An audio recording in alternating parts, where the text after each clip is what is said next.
सोनम वांगचुक बिल्कुल वही मांग कर रहे थे जो बीजेपी और केंद्र सरकार ने प्रॉमिस किया था जब 370 अबॉलिश किया गया था और जम्मू और कश्मीर को 3 यूनियन टेरिटरीज में बना दिया गया था कि भाई लद्दाख को आपने जो प्रॉमिस किया था कि भाई हम उसको एक स्टेट का दर्जा देंगे और दूसरा कि उसको 6 शेड्यूल के राइट्स देंगे जो ट्राइबल एरियाज के लिए होता है, ये हमको दीजिए।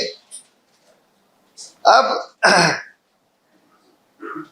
इसके लिए बार बार सोनम वांगचुक तब पिछले 6 साल से मांग कर रहे थे और करीब 1 साल पहले बहुत लंबे अनशन पर बैठे थे, बहुत लंबे अनशन पर बैठे थे। आप उनका अगर रिकॉर्ड करियर देखें तो वो एक बहुत ही महत्वपूर्ण एजुकेशनिस्ट हैं हिंदुस्तान के, एक बहुत महत्वपूर्ण साइंटिफिक टेक्नोलॉजिकल इनोवेटर हैं।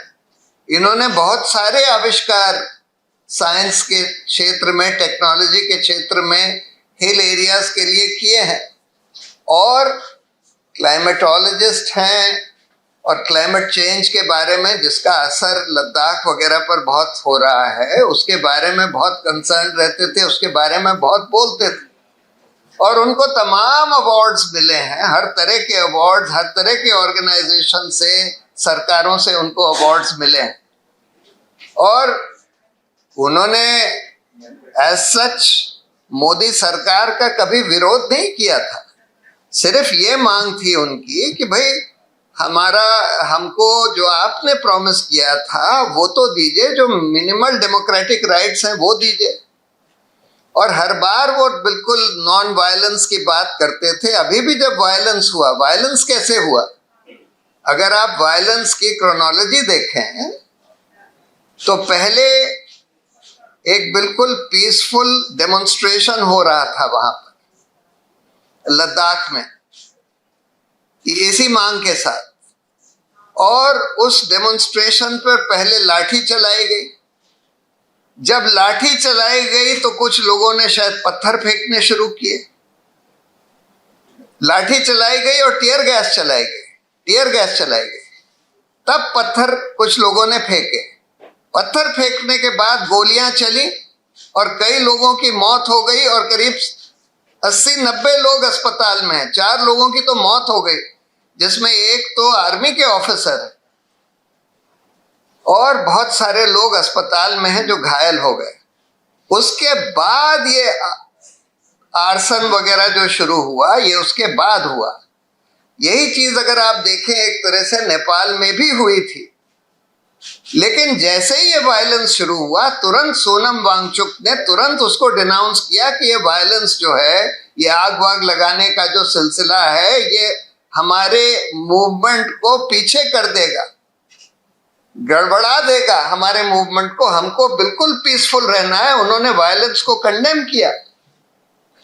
और अब देखिए सरकार की मैलाफाइडीज, एनएसए का ऑर्डर इशू कर दिया प्रिवेंटिव डिटेंशन का, और आज तक, अब देखिए 5 दिन हो गए, आज 5वां दिन है, आज तक वो ऑर्डर सर्व भी नहीं किया, जबकि कानून में लिखा है कि 5 दिन के अंदर वो ऑर्डर उनको सर्व करना होता है। आज तक वो ऑर्डर सर्व नहीं किया, उनको जोधपुर जेल ले जाकर बंद कर दिया।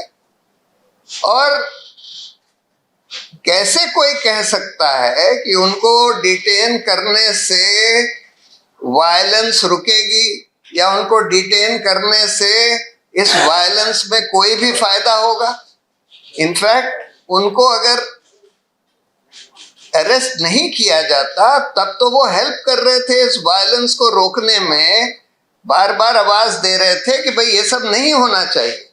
लेकिन उनको अरेस्ट करने से वहां के लोगों को उनकी और भावनाएं जो है आहत हो रही हैं। और ये इसी से एविडेंट है कि भाई दोनों जो लद्दाख की काउंसिल है, एपेक्स बॉडी है, और कारगिल की एपेक्स बॉडी है, दोनों ने बोल दिया है कि जब तक आप इनको छोड़ेंगे नहीं और जब तक ये कर्फ्यू वगैरह नहीं हटाएंगे तब तक हम आगे बात नहीं कर सकते, आप लोग जो बात करना चाहते हैं। तो इसलिए किसी भी तरह से इनको बंद रखना किसी के फायदे में नहीं है। और देखिए मैलाफाइडीज क्या है, आपने केंद्र सरकार ने अभी कुछ दिन पहले 3 चीजें करी। एक, उनके खिलाफ सीबीआई इन्वेस्टिगेशन शुरू कर दिया। एक, एफसीआरए उनका कैंसिल कर दिया। एक, कहते हैं कि इनकी जो जमीन दी गई थी इनकी यूनिवर्सिटी को, इन्होंने एक बहुत बढ़िया यूनिवर्सिटी वहां पर अभी बनाई है, उसकी जमीन सरकार ने दी थी। वो कहते हैं कि वो जमीन वापस ले लेंगे। और जो अब भाजपा की आईटी सेल वगैरह जो उनके खिलाफ प्रोपेगेंडा कर रही हैं, और उस प्रोपेगेंडा में क्या है, वो कहते हैं कि ये पाकिस्तान गए थे। अरे पाकिस्तान तो एक इंटरनेशनल क्लाइमेट चेंज की कॉन्फ्रेंस थी, उसको अटेंड करने गए थे। वहां पर जो उन्होंने बोला वो सारा वीडियो पर है। उन्होंने बल्कि वहां पर भी मोदी सरकार की थोड़ी तारीफ ही करी थी और क्लाइमेट चेंज के बारे में ही बात करी थी।